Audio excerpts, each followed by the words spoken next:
Once again, the packaging deduction is based on the price to which the royalty rate is applied. But here's a deduction that's based on the number of records sold. It's called the breakage deduction. The breakage deduction really started and was inserted into contracts in the 40s and 50s when records, at that time primarily 78s, were made of shellac. Shellac is a very brittle substance, very easy to crack, very easy to scratch.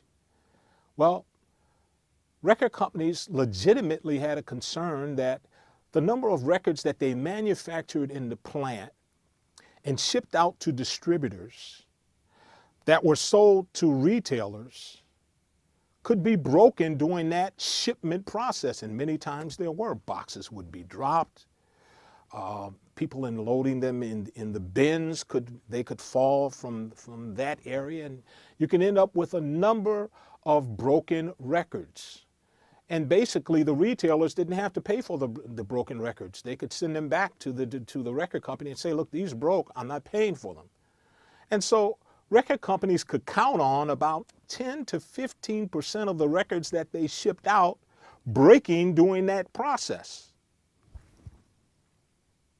Legitimate 40s and 50s. Here's the problem. These provisions have stayed in record contracts well into the turn of this century.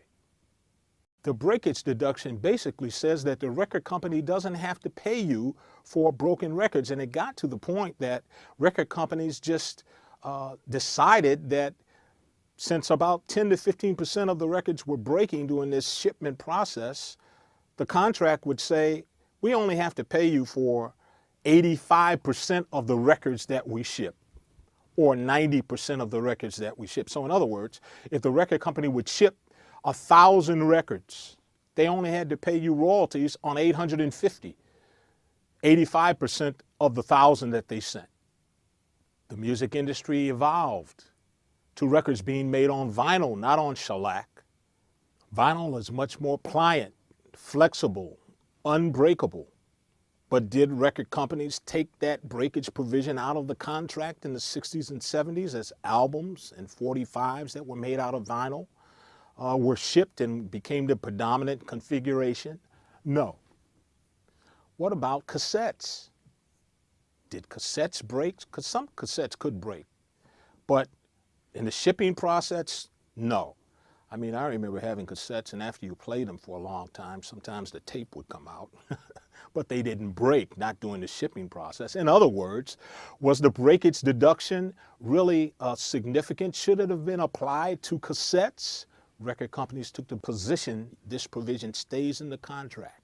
1,000 cassettes shipped, you're only going to be paid on 850.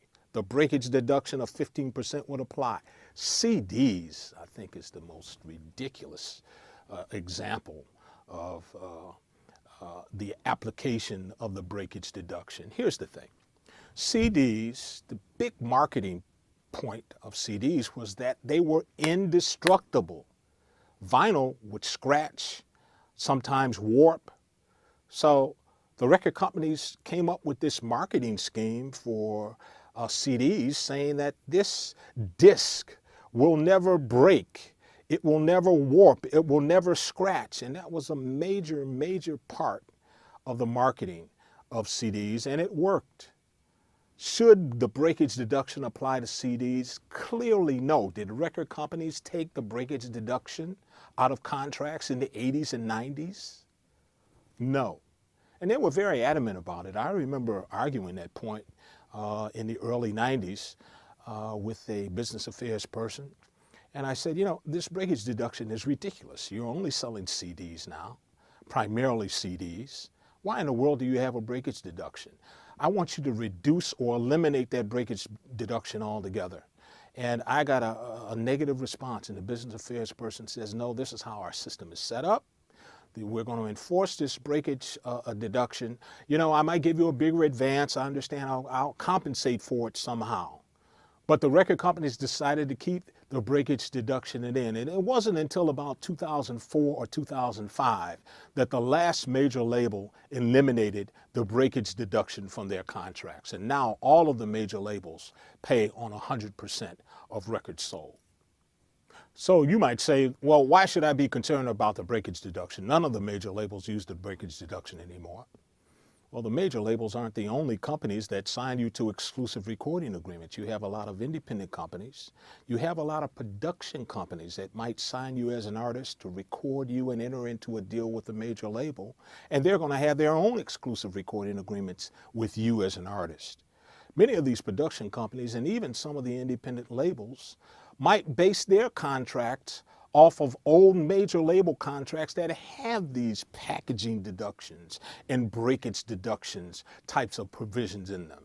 And you need to be aware of those, because if they have that in that contract, they are in the position to take those deductions from your royalties. So you need to be able to recognize whether or not a packaging deduction or breakage deduction is being applied to the payment of your royalties.